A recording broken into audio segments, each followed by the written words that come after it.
इसीलिए देखिए कि जब पुरुषों से नहीं हुआ, उनको पता नहीं था कि इस मीडिया से कैसे लड़ें। इस मीडिया ने सबसे पहले, नीलांजना जी, जब सरकार आई तो मीडिया ने एक बैरिकेड बनाया जनता और सरकार के बीच में। जैसे ही जब भी आप जनता बन के आप सरकार की तरफ आते हैं, सिर्फ शाहीन बाग की बात नहीं है, जब किसान आए लाखों की संख्या में दिल्ली, तब भी यह मीडिया बैरिकेड बन गया। नहीं गया किसानों के लिए भी, वो किसान हिंदू थे, वो हिंदू किसान थे, उनके लिए नहीं गया। ये मीडिया हिंदू का भी नहीं है, गुलाम किसी का नहीं होता है।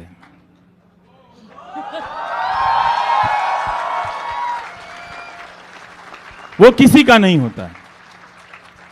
जब नौजवान सड़क पर उतरे उत्तर प्रदेश में नौकरियों के लिए, बिहार में, राजस्थान में, मीडिया नहीं गया। उसमें ज्यादातर हिंदू थे, उनके लिए भी नहीं गया। और टीवी पे बैठ के वो हिंदुत्व का चैंपियन बना फिरता है, जिसका काम था सरकार को जवाबदेही पे घेरना।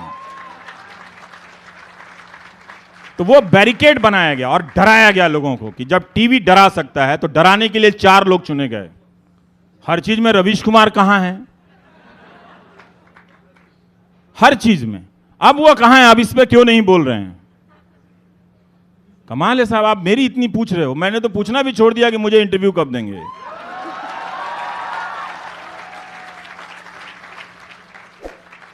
हर चीज में वो ट्विटर पे चालू हो जाता है तो 1500 लोग आ जाते हैं और ट्रेंड कराते हैं। लेकिन जब लोगों ने अपनी नौकरी के सवाल को ट्विटर पे, बहुत अच्छी चीजें, अच्छे सवालों को लेकर ट्रेंड हुई, उसमें आपके ही बच्चों को नौकरियां मिलती, उसको मीडिया ने कोई ध्यान नहीं दिया। लेकिन शाहीन बाग में एक उसको ले आया है, रोज कोई जाता है पूछने 500 रुपया यहाँ पर है, कोई कह रहा है 500 लेके यहाँ पे आ रहे हैं। भाई ये सवाल उनकी रैलियों में पूछ लीजिए जहां 1500 रुपये में लेके लोग जाते हैं, पूछिए ना। इसी राजस्थान में कौन सा कानून आने वाला था, आपको मैं याद दिला देता हूं।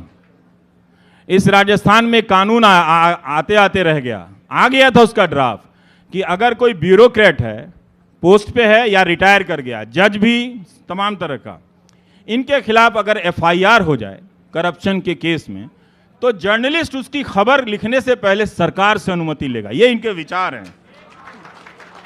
और जब सवाल हम पूछते हैं तो कहते हैं नहीं नहीं 1975 में आपातकाल आया था। मुझे मालूम है कि आपातकाल आया था, और आपातकाल हम अभी भी देख रहे हैं। हमारी गर्दन सिर्फ पीछे नहीं मुड़ी रहती है, हमारी कार में सिर्फ रिवर्स गियर नहीं है, फर्स्ट गियर भी है, चला के सामने देखना होता है हमें। तो ये सारी इसी राजस्थान में कानून आया था। तो आपको लगता है कि ये पार्टियों के बदलने से खत्म हो जाएगा? नहीं, ये पावर का कैरेक्टर हो गया है हिंदुस्तान में, जनता को हाँकने का। इसीलिए नागरिक आप अपने लिए बनिए, देश के लिए बनिए। कांग्रेस के फायदे के लिए, बीजेपी के नुकसान के लिए आप नागरिक मत बनो। हमें उनके लिए नहीं बदलना है, हमें अपने लिए बदलना है। हम बदलेंगे तो हमारे बीच में कोई बगल में बैठा हुआ ये नहीं डरेगा, कोई मुसलमान या कोई हिंदू, कि हमसे कागज और कपड़ा मांगा गया। आप उनके फायदे के लिए, ये देखिए तस्वीर शाहीन बाग में। मैं तो कह रहा हूं यहां छोड़िए, जाइए वहां 500-500 बट रहे होंगे, ले लीजिए, मंदी का टाइम है। हाँ, मंदी का टाइम है, और आप देखिए कि कितने लोग आए हैं। ये औरतों ने हासिल किया। इसीलिए जब लोगों को बोलना नहीं आएगा, जब उन मौलानाओं ने टीवी पर जाकर उनकी मदद की, खराब भाषा बोली, ऐसी भाषा बोली कि लोग भड़क जाएं, और उनकी मदद की, वो मदद कर रहे थे उनकी, इसलिए गए। जो समझदार थे वो नहीं गए टेलीविजन में, जो नहीं जा रहे थे उनको पकड़ के लाया गया। नए नए प्रकार के मौलाना लाए गए, जिनको लोग पहचान नहीं रहता कौन है ये।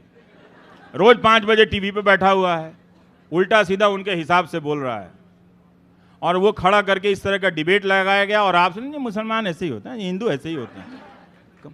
बंद कीजिए सर। किस कौम में, किस प्रदेश के लोग एक दूसरे के बारे में ऐसी बातें नहीं करते, चुटकुलों में, लतीफों में? कहने दीजिए उसको। पॉलिटिक्स में सोच का हिस्सा मत बनाइए। हंस लीजिए, कोई लतीफा है तो कोई हंस लीजिए, उसमें कोई बुराई की बात नहीं है। तो इसलिए आप देखिए कि शाहीन बाग की औरतों ने किस तरह से इस सिटीजनशिप के स्पेस को रीडिफाइन किया है। अब वो सिर्फ प्रोटेस्ट नहीं है, वो अब एक आदमी बन गया है। अब लोग टीवी पर शाहीन बाग क्यों नहीं बोलता है, तो शाहीन बाग माफी भी मांगता है, हाँ जी हमारे यहाँ गलती हुई, आपके साथ धक्का मुक्की हुई। अब शाहीन बाग कश्मीरी पंडितों पे क्यों चुप है, तो शाहीन बाग कहता है कि हम इन सॉलिडेरिटी विद कश्मीरी पंडित भी खड़े हैं।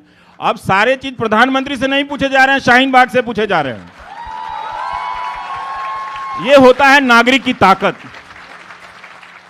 अब जल्दी ही शाहीन बाग से पूछे जाएंगे कि देश की इकोनॉमी की हालत क्यों खराब है, तो मंच की दादियां कहेंगी जी हम चिंतित हैं, हम चिंतित हैं।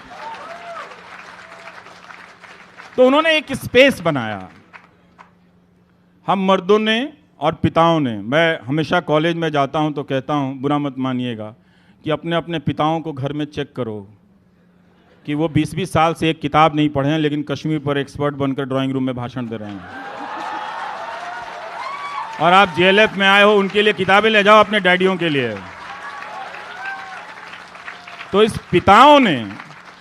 पिताओं की वैरायटी ने इस देश के लोकतंत्र को बहुत खराब किया। इसीलिए माताओं की नई वैरायटी आई है। उनको आने दीजिए आगे, अच्छा ही होगा, खराब नहीं होगा। कम से कम उनके हाथ में लाठी और बंदूक नहीं आने वाली है, वो गालियां नहीं देंगी आपको। आप उनसे धक्का खा के गिर जाएंगे तो उठा के बिठा ही लेंगे कि चोट लग गया बेटा, बेटा मेरा आ जाओ बैठ जाओ।